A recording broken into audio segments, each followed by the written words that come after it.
কিন্তু শিক্ষামূলক কাহিনী। এক ব্যক্তি বলে তোতা পালতো ময়না, কথা বলে যে ময়না ওটা পালতো।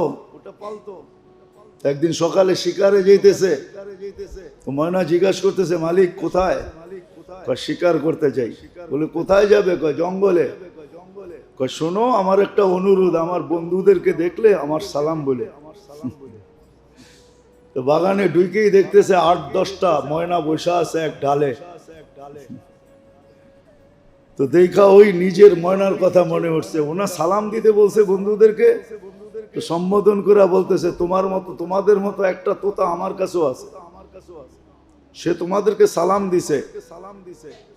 তো বলতে দেরি 10-12টা ডালের থেকে ওই মুহূর্তে পুরা মরতে দেরি করে না, সাথে সাথে পড়ছে আর মরছে। তো 10টাকে নাইরা চেরা উঠা, মনটা ভাঙা গেছে যে ওর সালামে এমন কি বিষ ছিল মিলানো যে বলতে দেরি মরতে দেরি হলো না। এক একটা কত দামি। তো ভাঙ্গা মন নিয়ে শিকার ছাড়াই বাড়িতে ফিরে আসছে। তো আসার পরে জিজ্ঞাসা করছে মালিক হাত খালি, শিকার কোথায়? তুই আর কথা বলিস না, তোর সালামে কি বিষ ছিল? বলে কেন? তোর বন্ধুদেরকে সালাম দিতে দেরি, ওরা মরতে দেরি করে নাই। বাস এটা বলতে দেরি, নিজেরটাও মরতে দেরি করে, ওটাও মরে গেছে। তো খাঁচা খুইলা সামনে রাইখা অনেকক্ষণ নাড়াচাড়া করে দেখছে, চোখের পানি ঝরায়, মরে গেছে, এখন আর কি করা যায়? যখন উঠা অন্য মনস্ক হয়ে দাঁড়াইছে, তো তোতা উইরা চালের উপরে যায় বসা পড়ছে, হাক্কা বাক্কা খায়া গেছে। এটা কি হইলো? তো মরা গেল, আবার জীবিত হয়ে উড়াল দিল কি করা? তো ওইখানে বসা বলতেছে মালিক আমার সালামে বিষ ছিল না, আমার বন্ধুরা আমাকে ফন্দি শিখায়া দিছে যে আমাদের মতো যদি বাগানে ঘুরতে চাস, ফুলের ডালে ডালে ঘুরতে চাস, আর বাগানে বাগানে ঘুরতে চাস, আর বহু জাতীয় ফল খাইতে চাস, তো মরার আগে একবার মরা যা। ওরা আমাকে ফন্দি শিখায়া দিছে, তাও আমাদেরকে ফন্দি শিখাইতেছে। সত্য এটাই, আল্লাহ আমাদেরকে ফন্দি শিখাইয়া দিতেছেন, এটা আল্লাহর মেহেরবানি। নাহলে কখন কি করণীয় এটা আল্লাহ শিখানোর দরকার ছিল না। আবু হানিফা রহমতুল্লাহ আলাইহি তো এটাই বলে যে মানুষকে যে বিবেক দিছে আল্লাহ, আল্লাহর আর কিছু দরকার ছিল না। বিবেকের প্রতি হুকুম ডালা যথেষ্ট ছিল যে আমাকে বিবেক করে রাজি করে আসবে না। রসুল দরকার ছিল না, কিতাব দরকার ছিল। উনি যুক্তিও দিছে, আল বারু ইয়াদুল্লু আলাল বাহির ওয়াল আসরু ইয়াদুল্লু আলাল মাসির। পদচিহ্ন দেখলে বিবেক আমাদেরকে বলে এখান দিয়ে কেউ হাইটা গেছে, নাইলে পায়ের চিহ্ন আসলো তো আসলো করতে। যদি বিবেক আমাদেরকে এতটুকু বলতে পারে, তাহলে বিশাল আকাশ দেখা কি বিবেকে কই কথা বলতে পারে না যে এটা বানাইলো কে, চালায় কে? এটা বানাইলো কে আর এটা পরিচালনা কে করে? 1 ইঞ্চি তো নিচে নামলো না আজ পর্যন্ত,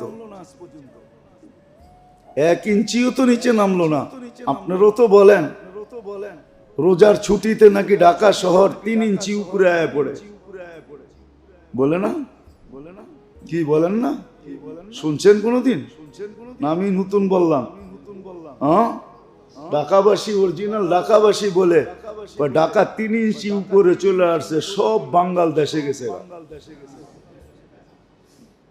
ঢাকা উপরে চলে আসছে।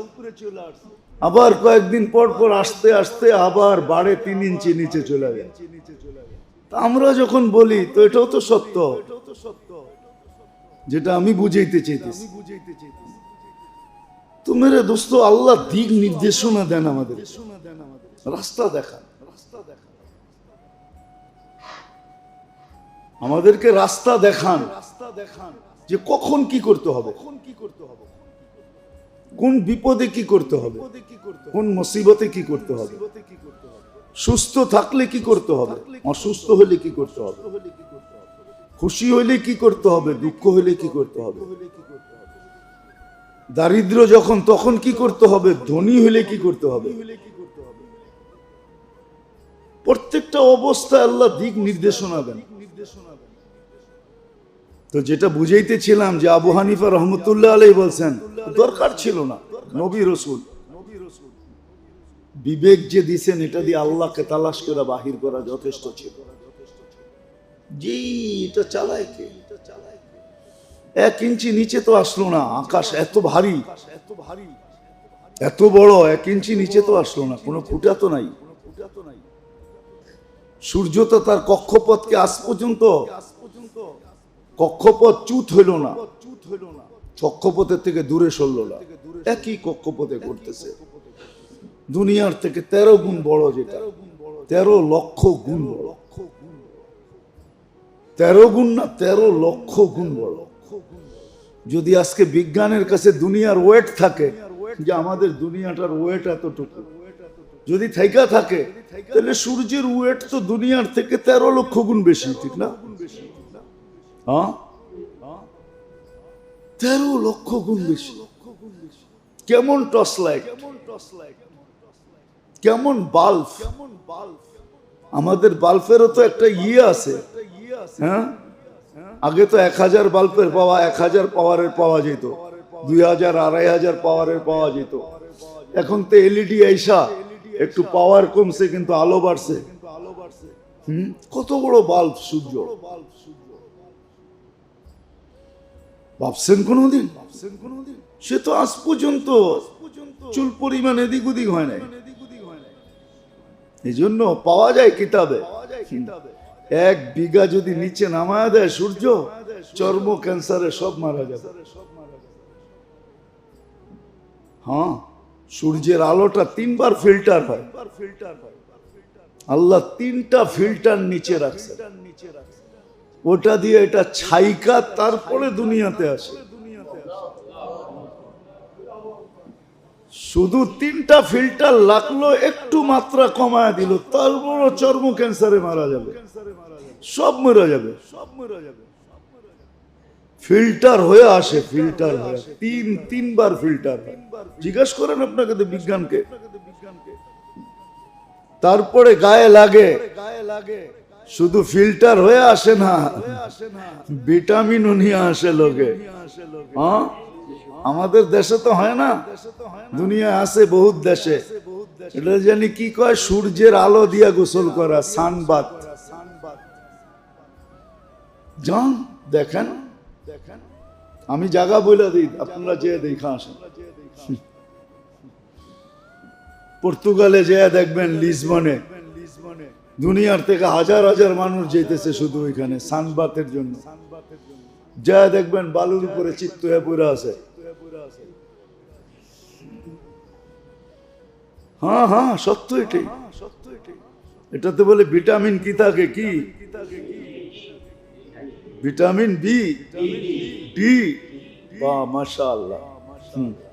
বিল দিছেন কত আজ পর্যন্ত? হ্যাঁ, বিনা ওই বললাম না, ফ্রি সার্ভিস। ভিটামিন ডি দিতেছে, ফ্রি সার্ভিস, ঠিক না? কেননা ইউরোপ আলাদের তো চামড়া ঠিক না, সব চামড়া আল্লাহ চামড়া সুন্দর দিছে, সবচেয়ে বেশি চামড়া সুন্দর দিছে এশিয়া আলাদেরকে। এশিয়া আলাদের ডেলি সেজদায় পুরো থাকা দরকার। হ্যাঁ, জানেন না আপনি? খালি দূরের থেকে সাদা দেখেন দেখি, সবচেয়ে খারাপ চামড়া দিছে আল্লাহ ইউরোপ আলাদেরকে, খালি সাদা দেখা যায়। হ্যাঁ, নেটে সার্চ দিয়ে দেখেন, এই যদি তো ওদের সানবাদ করতে হয়। আল্লাহ সবচেয়ে সুন্দর চামড়া দিছেন এশিয়া আলাদেরকে। তাদেরকে এশিয়া আলাদেরকে সবচেয়ে সুন্দর চামড়া। হ্যাঁ, মনে হয় যে অটো তেল লাগাই দিছে। হ্যাঁ, বিশ্বাস হয় না? হ্যাঁ, কি তেল লাগানো না? কি তেল লাগাইছেন বাড়ির থেকে? বলে লালন পালনও করেন, প্রয়োজনের বস্তুগুলা সব হাতের নাগালে আইনা দেন। ওটাকে অর্জন করার অ্যাবিলিটিও আল্লাহ দিয়ে দেন। ধনী কিন্তু আল্লাহই বানায়, পয়সাওয়ালা আল্লাহ বানায়। মানুষ নিজে পয়সাওয়ালা হইতে পারে না। যদি হইতে পারতো তাহলে শারীরিক শ্রম যারা দেয় ওরা সবচেয়ে বেশি ধনী হতো। ওরা সবচেয়ে বেশি, যুক্তি এটাই বলে, লজিক এটাই বলে, যারা শারীরিক পরিশ্রম করে ওরা সবচেয়ে বেশি ধনী হতো। বাস্তব লজিক এটাই বুঝায়, যুক্তি এটাই বুঝায়। কিন্তু শারীরিক পরিশ্রম যারা করে ওরা ওটা করতে করতে জীবন শেষ হয়ে যায়।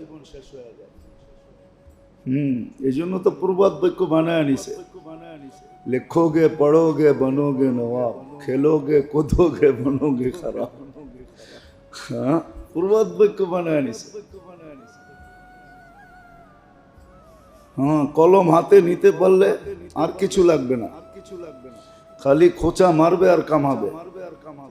এটাই তো সিস্টেম এখন, ঠিক না? হাদিসও 1400 বছর আগে বলে গেছে, হাওয়া ফিহি কায়েদুল ইলমে, একদিন আসবে মানুষ বিদ্যার আলোকে চলবে না, বিদ্যাকে স্বার্থ সিদ্ধির জন্য ব্যবহার করবে, নিজের স্বার্থের জন্য ব্যবহার করবে বিদ্যাকে। আর বিদ্যার রশি বড় মজবুত, দুনিয়ার কোনো মেশিন নাই এই রশি কাটার, সেটা কাটার একটাই রশি আছে, ওটা দিলেই রশি কেটে যাবে, এছাড়া রশি কাটবে না। মনে হয় বুঝাইতে পারি না। আবার এটাও বলে দিছে কবিলাতির রসা, একদিন আসবে অ্যাসেম্বলিতে পাস হবে না, সংবিধানে থাকবে না, কিন্তু ঘুষ রীতিতে নীতিতে রূপান্তরিত হবে। কোন অ্যাসেম্বলিতে পাস হবে না, আর কোন সংবিধানও লেখা থাকবে না, কিন্তু ঘুষ ছাড়া কিছু চলবে না। 1400 বছর আগে বলছে, আর মুসলিম সমাজের জন্য বলছে, কোন কাফের সমাজের জন্য না।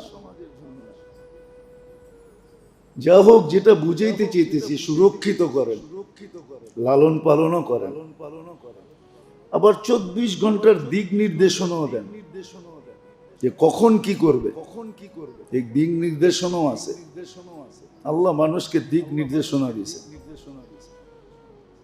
খুশি হইলে কি করবে, মিললে কি করবে, না মিললে কি করবে, খুশি হইলে কি করবে, দুঃখ হইলে কি করবে, সুস্থ হইলে কি করবে, অসুস্থ হইলে কি করবে, সর্বক্ষেত্রে দিক নির্দেশনা আছে। আবার প্রত্যেক দিক নির্দেশনার উপরে ওয়াদা আছে, বড় বড় পুরস্কারের ওয়াদা আছে, ছোট ছোট না। মানুষ তো ছোট ছোট দেয়, এটা পাওয়ার জন্য, এটা পাওয়ার জন্যই তো কতজন পাগল হয়ে যায়, ধর্ম কর্ম সব ছেড়ে দেয় এই ছোট ছোট পাওয়ার জন্য। কিন্তু আল্লাহ বড় বড় পুরস্কার রাখছেন। হ্যাঁ, পাওয়ার উপরে কেউ শুকরিয়া আদায় করে আলহামদুলিল্লাহ বললো, আলহামদুলিল্লাহর সওয়াব দেখেন কত বড়। দেখেন কিতাব খুলে দেখেন আলহামদুলিল্লাহর সওয়াব কত বড়, সুবহানাল্লাহর সওয়াব কত বড়। তো এটাও বুঝিয়ে দিয়েছেন কোন ক্ষেত্রে কি করবে, দিক নির্দেশনা দিতেছেন 24 ঘন্টা। আবার যেটা মানুষের বুঝে আসে না, চোখে দেখে না, অলৌকিক প্রাকৃতিক যেটাকে আমরা বলি, বিপদ থেকে বাঁচাইতেছেন। নাহলে মানুষ তো সিগন্যাল উঠায়, ঠিক না? উঠায় না সিগন্যাল? হ্যাঁ, 10 নম্বর মহাবিপদ সংকেত উঠায় দিছে। মানুষের ধারণা যে কিচ্ছু থাকবে না, ঠিক না? কিন্তু আল্লাহ বাঁচায়। মুখা মারার কথা ছিল আমাদের দেশে, কিন্তু মুখা অন্য দিকে গেছে। মুখা চিনেন? মুখা মুখা মারার কথা ছিল আমাদেরকে, কিন্তু আল্লাহ বলে না, মারতে দিব না, এখানে আরেক দিকে চলে গেছে। সত্য এটাই। ভূমিকম্প আসলে মানুষ বলে, ভাবে যে হয়তো শোয়া রেখে চলে যাবে, কিন্তু শতবার আসছে, আল্লাহ কিছু হইতে দেন নাই। বাঁচাইছে কে? হ্যাঁ, এই মাত্রার ভূমিকম্প, এর চেয়ে কম মাত্রার ভূমিকম্প দিয়ে আরেক জায়গায় শোয়াত হয়ে গেছে। আল্লাহ বাঁচায়, সত্য এটাই।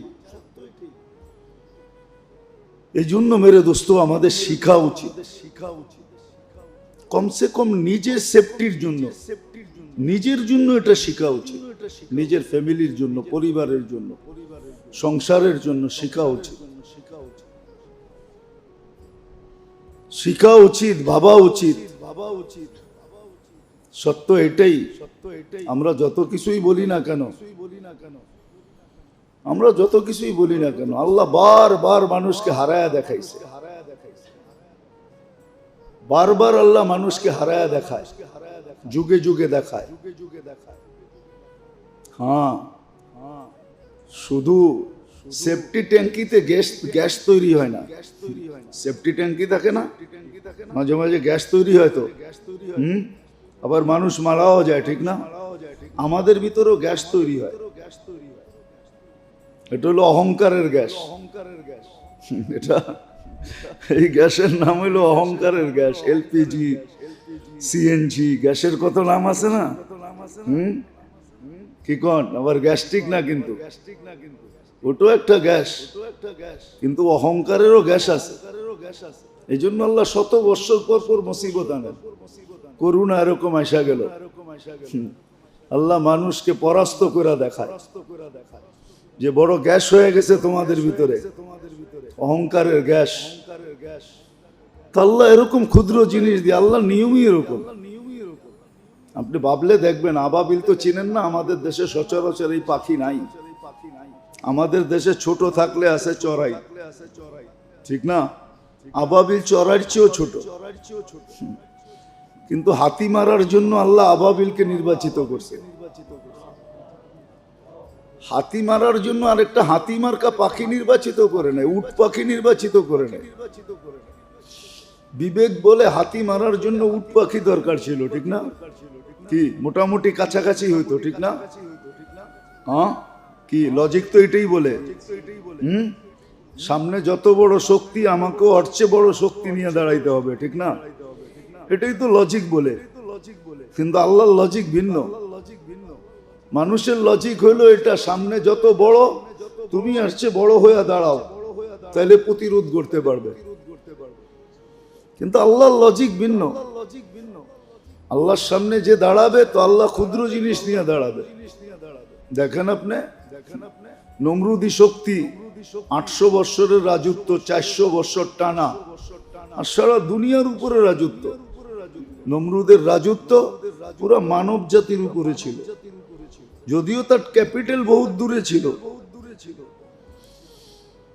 ক্যাপিটাল এক জায়গায় ছিল, কিন্তু রাজত্ব ছিল 4 জনের ভিতরে নমরুদ একজন, যাকে আল্লাহ সারা দুনিয়ার রাজত্ব দিয়েছেন। কিন্তু তার বিরুদ্ধে আল্লাহ দাঁড় করাইছে মশাকে। দুনিয়ার লজিকের বিলকুল উল্টা। দুনিয়ার লজিক বলে সামনেওয়ালা এক মুখা দিছে, তুমি 3টা মারো, তাইলে তুমি বোঝা যাবে পাওয়ারফুল। কিন্তু আল্লাহর লজিক এরকম না, আল্লাহর লজিক বিলকুল উল্টা। মানুষ ভাবে না, তো আল্লাহ মশাকে নির্বাচিত করছে নমরুদি বাহিনীকে মারার জন্য, আর কিছু না, শুধু মশা। নমরুদের জন্য মশা। আবার ভালো মশা যদি হইতো, তাহলে মনটাকে বুঝাইতে পারতাম, তাও ল্যাংরা, পাও নাই। হাসার জন্য না, ভাবার জন্য। এটা এই জন্য দিছে, ভাবো, তাইলে তোমার বিবেকের পর্দা খুলবে। মুসলমান আজকে ভাবে না, এই জন্য বিবেকের পর্দা খোলে না। আমাদের বিবেকও প্যাক করা, ডিব্বায় ভরা, বক্সে ভরা আমাদের। তো আল্লাহ ল্যাংরা মশাকে নির্বাচিত করছে, হাতি মারার জন্য আবাবিল নির্বাচিত করছে। আল্লাহর সিস্টেমই এরকম। সারা দুনিয়ার মানুষকে বুঝানোর জন্য করোনার একটা ভাইরাসকে নির্বাচিত করছে। 800 কোটি মানুষকে বুঝানোর জন্য চোখে দেখা যায় না, মাইক্রোস্কোপ দিয়েও দেখা যায় না, ওটারে জুম করতে হয়, বড় করলে তারপরে দেখা যায়, এছাড়া দেখা যায় না। ওটাকে নির্বাচিত করছে। তো মানুষের ভিতরে যখন অহংকারের গ্যাস ভর্তি হয়, আল্লাহ বুঝানোর জন্য ব্যবস্থা করেন। ক্ষুদ্র থেকে ক্ষুদ্র জিনিস দিয়ে আল্লাহ বুঝায়, আর জিরু করে বুঝায়। 2020 সারা দুনিয়া জিরো ছিল। করোনা যখন শুরু হয় তখন সারা দুনিয়া জিরো, না জিরো ছিল না হিরো ছিল? হ্যাঁ, জিরো ছিল। যারা সারাদিন ঘুরতো, বস্তিতে থাকতো, ওদের ভিতরে কোনো প্রভাবই পড়ে নাই। আর যারা দুনিয়ার সবচেয়ে সুরক্ষিত ছিল, এদের একের পর এক হইতেছিল। কি কানাডার প্রধানমন্ত্রী দুইবার হয়েছে, ইংল্যান্ডের প্রধানমন্ত্রী হয়েছে, আরো এরকম কত প্রধানমন্ত্রী হয়েছে আমরা জানি না। মিডিয়া চর্চাই করে নাই, মিডিয়া জানায় নাই, আমরাও জানি নাই। সত্য তো এটাই। এই জন্য আল্লাহ বুঝে, আল্লাহ দিক নির্দেশনা দেন যে কোন অবস্থায় তুমি কি করবে। আবার বললাম না, এটার উপরে আল্লাহ বিরাট বিরাট পুরস্কার রাখছেন। দুনিয়ার মানুষের পুরস্কার কতটুকু দেয়? আছেই কি, দিবেই কি? দুনিয়ার মানুষ তো এটাই, নিজের পেটেই ভরে না, আরেকজনকে কোত্থেকে দিবে? আরেকজনকে কোত্থেকে দিবে? আর দিলেও আপনার থেকে নিয়েই আপনাকে দিয়া দেখাইতেছে আমি খুব দিতেছি। পিছে তাকাইলে দেখবেন এটা আপনার জেবের থেকেই গেছে। যেটা উনি দিয়া শো করতেছে, ওটা যদি তাকান, খুঁজতে যান, তো দেখবেন যে আপনার জেবের থেকেই গেছে, আপনার জেবের থেকেই গেছে। ওইটাই আপনাকে রিপিট করতেছে। দুনিয়ার মানুষের তো এই অবস্থা, আল্লাহর এরকম না। আল্লাহ বড় বড় পুরস্কার রাখছে। এই জন্য দিক নির্দেশনা আমাদেরকে দেন, যেন আমরা বিপদ থেকে বেঁচে যাই। কোরআন এটাই বুঝায়, বিপদ মানুষের উপর এই জন্যই আসে। আর এটা আল্লাহর ইহসান, লিউযিকাহুম বাদাল্লাযী আমিলু লাআল্লাহুম ইয়ারজিউন। বিপদ আইনা আল্লাহ মানুষকে দূরে করতে চান না, কাছে করতে চান। বিপদ কাছে করার জন্য। কিন্তু হ্যাঁ, এটার ভিতরে দুই ভাগ হয়, এটার ভিতরে দুই ভাগ হয়ে যায়। কোন ব্যক্তির বিপদ তাকে আল্লাহর কাছে করে, সে সারাদিন আল্লাহ আল্লাহ করে, আল্লাহর দিকে দৌড়ায়। আর কোন ব্যক্তি বিপদে পড়া আল্লাহর থেকে দূরে সরে, তখন আল্লাহর দিকে অভিযোগের আঙ্গুল উঠায়। হ্যাঁ, আমরা সবাই উঠাই। ইস্তেগফার তো পরের কথা, আমরা সবাই উঠাই। বিপদে পড়লেই কয় আল্লাহ কি আমারে ছাড়া আর কাউকে চোখে দেখে নাই? এটা কি চারটিখানি ছোট কথা নাকি? অনেক বড় কথা। গরিব বলে আল্লাহ আমাকে কি দিছে, রিক্সাওয়ালা বলে আল্লাহ আমাকে কি দিছে।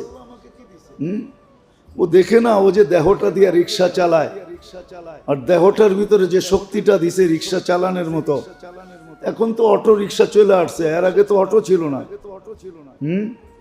কি অটো চালাইতে বুঝি দেহ লাগে না?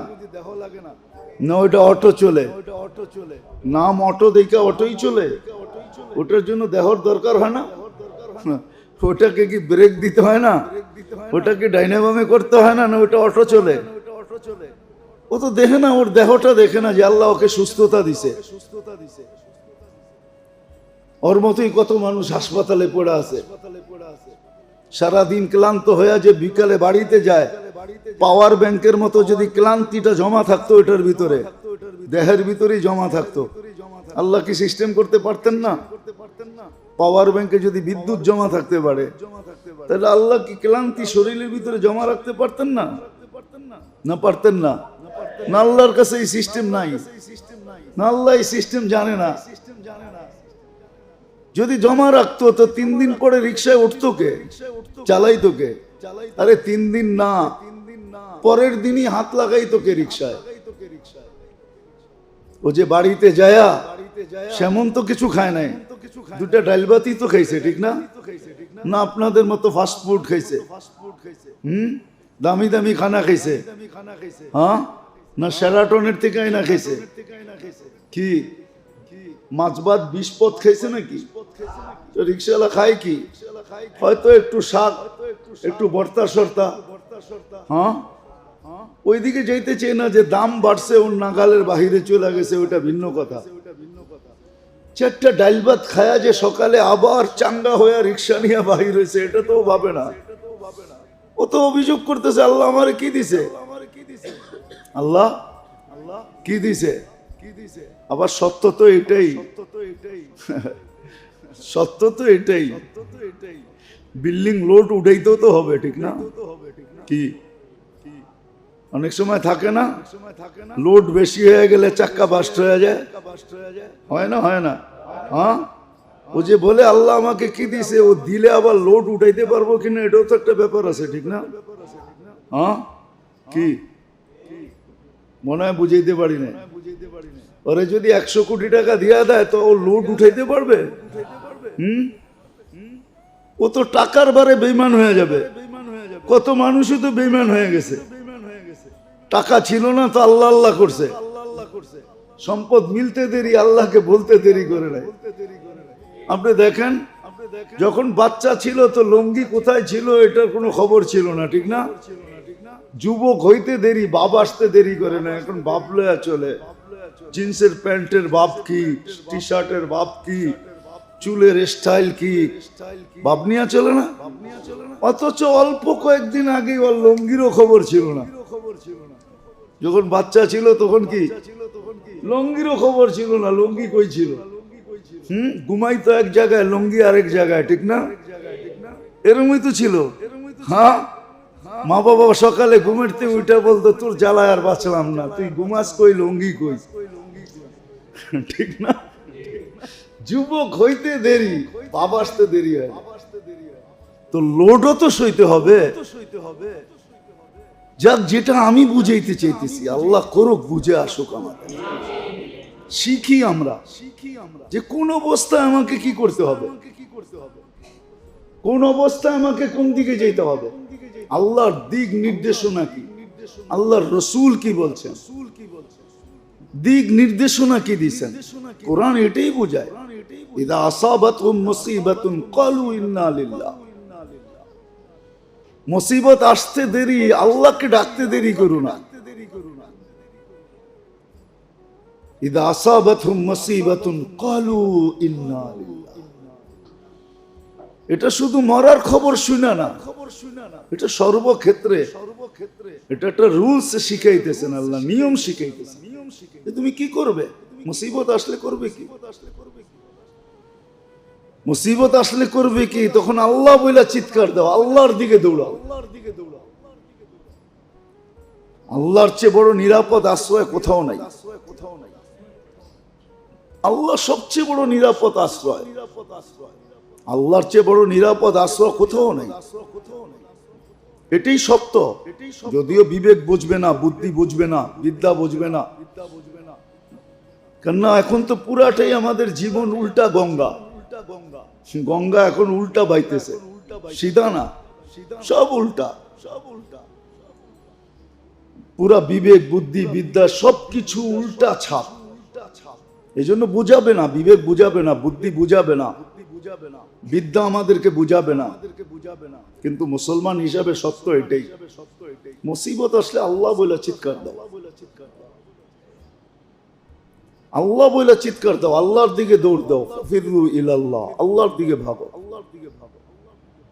ওয়াইদা আসাবাতহুম মুসিবাতুন ক্বালু ইন্না লিল্লাহ ওয়া ইন্না ইলাইহি রাজিউন। একটা কথা আছে না, কালকে যাওয়ার চেয়ে আজকে যাওয়াই ভালো, কালকে যাওয়ার চেয়ে, মাঝে মাঝে বলে না, আরে কালকে যখন যেতে হবে আজকেই যাইগা, আজকেই। হ্যাঁ, কোরআনও আমাকে এটাই বুঝাইছে, কালকে কিন্তু তোমাকে আল্লাহর কাছে যেতে হবে, বিদায় আজকেই যাওগা, আজকেই আল্লাহর কাছে হও। কোরআন এটাই বুঝাইছে যে কালকে কিন্তু তোমাকে বাধ্য হয়ে আল্লাহর কাছে যেতে হবে। বাধ্য হয়ে যাওয়ার চেয়ে সদ ইচ্ছা আল্লাহর কাছে যাও, আল্লাহর কাছে যাও। মনীষীরা বড় সুন্দরভাবে বুঝাইছেন, ইবনুল কাইয়ুম জাওজি রহমতুল্লাহ আলাইহি বুঝাইছেন, ওনার কিতাবে আছে, যদিও কাহিনী